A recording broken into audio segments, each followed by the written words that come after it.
अस्सलाम वालेकुम dear students. आज के टॉपिक में हम बात करेंगे होम्योस्टेसिस इन प्लांट्स। ये टॉपिक आज हम कवर करेंगे होम्योस्टेसिस इन प्लांट्स किस तरह से होता है। ये यूनिट नंबर 11 है, होम्योस्टेसिस का, बायोलॉजी है, ग्रेड 10 का, केपी गवर्नमेंट का टेक्स्ट बुक है। तो चलो स्टार्ट करते हैं। पिछले लेक्चर में हमने होम्योस्टेसिस का डेफिनेशन और उसके बेसिक टर्मिनोलॉजी जो है वो डिटेल से पढ़ लिए थे, वो आप पिछले लेक्चर में जाकर देख सकते हैं। तो होम्योस्टेसिस क्या है वो इसका डेफिनेशन मैं थोड़ा सा आप लोग को क्लियर कराना चाहता हूँ इस लेक्चर में भी स्टार्ट में। ये वो एबिलिटी है, the ability to maintain internal environment constant is called homeostasis. तो इसमें एक ऑर्गेनिज्म का इंटरनल एनवायरनमेंट जो है वो मेंटेन किया जाता है, मतलब वो मेंटेन रखा जाता है। तो होम्योस्टेसिस इन प्लांट्स में क्या क्या मेथड्स है यहाँ पे ये डिस्कस करते हैं। Like other organisms, plants also respond to changes occurring in the external environment। दूसरे ऑर्गेनिजम्स की तरह प्लांट्स भी रिस्पॉन्ड करते हैं, प्लांट्स भी अपना रिस्पॉन्स शो करते हैं to changes occurring in the external environment, बाहर के एनवायरनमेंट में जो चेंजेस आते हैं, in keep their internal conditions constant, और अपनी इंटरनल कंडीशंस को कांस्टेंट रखने की कोशिश करता है या अपने इंटरनल कंडीशंस को कांस्टेंट रखता है। तो इसमें हमारे साथ क्या आता है नंबर फर्स्ट पे, ऑस्मो रेगुलेशन इन प्लांट्स। ये वाला टॉपिक है osmo regulation in plants. Osmo regulation in plants क्या है? ऑस्मो रेगुलेशन हमने यहाँ पे बात की थी पिछले लेक्चर में कि ऑस्मो रेगुलेशन क्या है। इसमें जो amount of water in solutes maintain रखा जाता है बॉडी में, उसको हम क्या बोलते हैं? Osmo regulation. तो यहाँ पे वाटर सॉल्यूट का जो बैलेंस है उसको ऑस्मो रेगुलेशन बोलते हैं। तो प्लांट्स में ये ऑस्मो रेगुलेशन किस तरह से होता है? On the basis of availability of water, पानी की दस्तियाबी को देखकर, पानी की दस्तियाबी के बेस पर।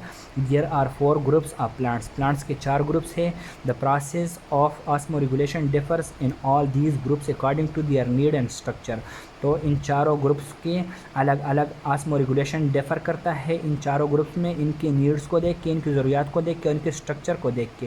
तो इनके नीड्स और स्ट्रक्चर्स को देख के इनका जो ऑस्मो रेगुलेशन का प्रोसेस है ये डिफरेंट है। अभी इन 4 ग्रुप्स में फर्स्ट नंबर पे हमारे साथ क्या है? मीज़ोफाइट्स हैं। मीज़ोफाइट्स कौन से प्लांट्स हैं, इसका क्या है और इसका जो ऑस्मो रेगुलेशन का प्रोसेस है इसको किस तरह से कंट्रोल किया जाता है, तो इसको देखते हैं। Meso means medium, phyte means plants. Mesophytes वो प्लांट्स हैं जो कि स्मॉल साइज़ के हो, मीडियम साइज़ के हो और आम टेरेशियल एनवायरनमेंट में हो। और द टेरेशियल प्लांट्स ये खुश्की के प्लांट्स है, which live where sufficient quantity of water is available, जहाँ पे पानी की अच्छी मकदार मौजूद हो, और ये टेरेशियल प्लांट्स है तो इसको मीज़ोफाइट बोला जाता है। They absorb water through their roots, ये अपनी जड़ों के ज़रिए पानी एब्ज़ॉर्ब करते हैं। And sufficient supply of water, the stomata are keep open and promotes loss of excess of water. अब जब इनको पानी की मकदार ज़्यादा अवेलेबल हो, सफिशेंट हो, काफ़ी हो, तो इनका स्टोमेटा जो है, स्टोमेटा लीफ में जो ओपनिंग होता है उसको स्टोमेटा बोला जाता है। 9th में आप लोगों ने फोटोसिंथेसिस में पढ़ा होगा। तो इनका स्टोमेटा जो है वो ओपन रहता है, जो कि प्रोमोट करता है loss of excess of water, जो ज़्यादा पानी ये प्लांट एब्जॉर्ब करता है तो वो स्टोमेटा के थ्रू निकाला जाता है। When they face a shortage of water, जब इनको पानी की किल्लत होती है, they control extra transpiration by closing their stomata. तो जब इनको पानी की किल्लत हो, पानी की कमी हो, तो ये एक्स्ट्रा ट्रांसपीरेशन जो है वो कम कर देता है अपना स्टोमेटा क्लोज करके। तो स्टोमेटा के ज़रिए जो पानी का इखराज होता है प्लांट से, पानी जो प्लांट से निकलता है उस स्टोमेटा के थ्रू, उसको ट्रांसपीरेशन बोला जाता है। तो जब पानी कम हो तो स्टोमेटा क्लोज हो जाता है और ट्रांसपीरेशन का अमल जो है वो थोड़ा कम हो जाता है।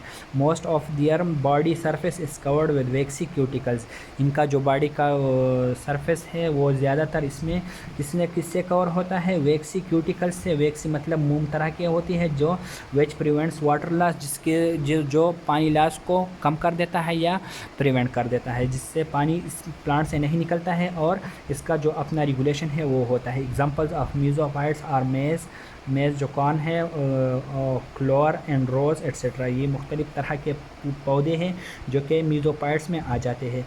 तो इसमें क्या है, ये पानी अपने जड़ों के ज़रिए साइल से एब्जॉर्ब कर देती है और ऊपर फिर प्लांट्स का जो एक्सेस वाटर होता है वो थ्रू स्टोमेटा, थ्रू ट्रांसपीरेशन निकलता है। जब पानी की किल्लत होती है तो ये स्टोमेटा क्लोज हो जाता है और ट्रांसपीरेशन लॉसेज जो होते हैं वो कम हो जाती है, अपना ऑस्मो रेगुलेशन कर लेती है। इस तरह इसके बॉडी पे वैक्सी सरफेस होता है तो वो भी प्रिवेंट करता है वाटर लॉसेस को। अब आती है दूसरे नंबर ग्रुप की बारी, जो कि है हाइड्रोफाइट्स की।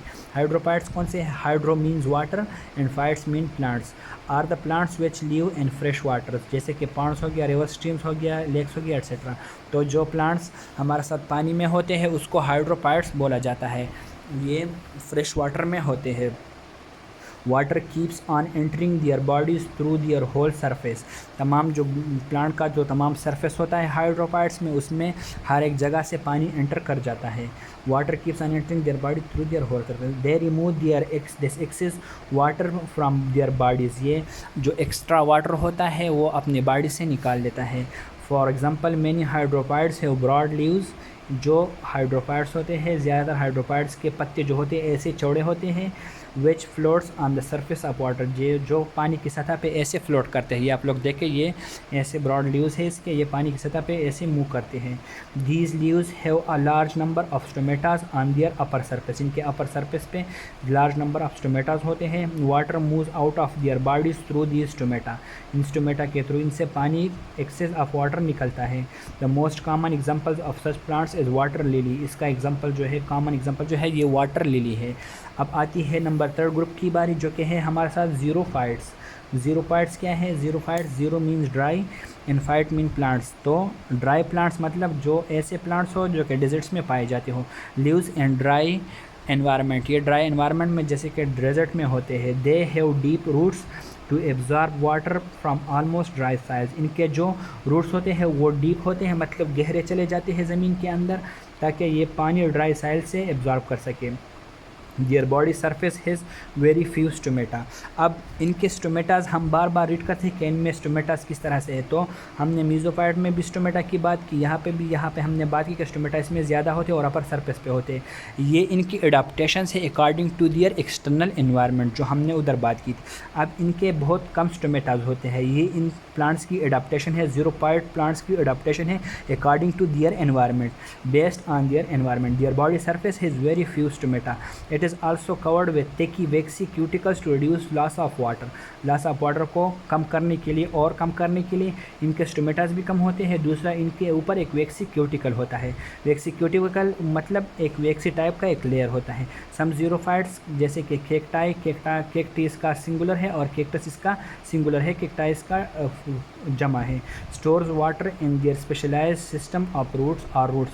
तो केक्टस जैसा कि हो गया, ये अपनी वाटर कहाँ स्टोर करता है? अपने स्टेम्स में भी स्टोर कर सकता है, रूट्स में भी स्टोर कर सकता है। सच स्टेम्स और roots are soft and juicy and have called succulent organs. इनको क्या बोलते हैं? ऐसे स्टेम्स और रूट्स जो कि पानी स्टोर करता है, ये एक तरह के सॉफ्ट होते हैं, नरम होते हैं और जूसी टाइप होते हैं, मतलब इसके अंदर पानी होता है तो जूसी टाइप होते हैं। इसको सकुलेंट ऑर्गन्स बोला जाता है। तो ज़ीरोफाइट्स में अकॉर्डिंग टू ऑस्मो रेगुलेशन इसमें क्या होता है? इसमें स्टोमेटास भी बहुत कम होते हैं। दूसरा, ये वाटर लॉस कम करने के लिए इसके ऊपर एक वैक्सी क्यूटिकल भी होता है और इसके स्टेम्स या रूट्स में पानी स्टोर किया जाता है, तो इसको क्या बोलते हैं? तो इनके रूट और स्टेम में भी ये पानी स्टोर हो जाता है। अब आती है बारी हमारे साथ 4th नंबर ग्रुप की, जो कि हम ऑस्मो रेगुलेशन में 4th ग्रुप की बात करते हैं। तो हमारे साथ हेलोपाइट्स। हेलो हमारे साथ साल्ट को बोलते हैं और पाइट प्लांट को बोलते हैं। तो इसका क्या है? Lives in habitat with salty water. Salty water में जो प्लांट्स पाए जाते हैं उसको क्या बोलते हैं? हेलोपाइट्स बोलते हैं। जैसे हमारे साथ साल्टी वाटर कहाँ पे होता है? सी और साल्टी मार्शेस, समंदर में या साल्टी मार्शेस जो होते हैं, दलदली जगह जिसमें साल्ट होता है, उसमें जो प्लांट्स पाए जाते हैं उसको हेलोपाइट्स बोलते हैं। इसमें किस तरह की अडेप्टेशन है? Since their body have less salt concentration as compare to external environment. अब ये साल्टी एनवायरनमेंट में है, मतलब बाहर समंदर के पानी को अगर देखें या साल्टी मार्शेस को देखें तो बाहर कंसंट्रेशन ऑफ साल्ट ज़्यादा है और इनके बॉडी में as compare to external environment इनके बॉडी में कंसंट्रेशन ऑफ साल्ट लेस है। तो ये क्या करता है? Since their body has less concentration of salt as compare to external environment, water tries to move out of their body. इनकी body से पानी बाहर निकलता है इनटू द एनवायरनमेंट की तरफ, क्योंकि साल्ट की कंसंट्रेशन को बराबर करने के लिए बाहर इसके जिस्म से, इसकी बॉडी से पानी बाहर की तरफ निकलेगा और इसका कंसंट्रेशन जो है साल्ट का, ये बैलेंस कर जाएगा। सच plants absorb salt from external water by active transport. और इस तरह के प्लांट्स जो है वो प्लांट्स बाहर के एनवायरनमेंट से साल्ट एब्जॉर्ब करते हैं by active transport. Active transport हमने 9th में पढ़ा था। एक्टिव ट्रांसपोर्ट में एनर्जी यूज़ होता है, पैसिव में एनर्जी यूज़ नहीं होता है, वो आप 9th लेक्चर में उसको डिस्कस कर चुके हैं।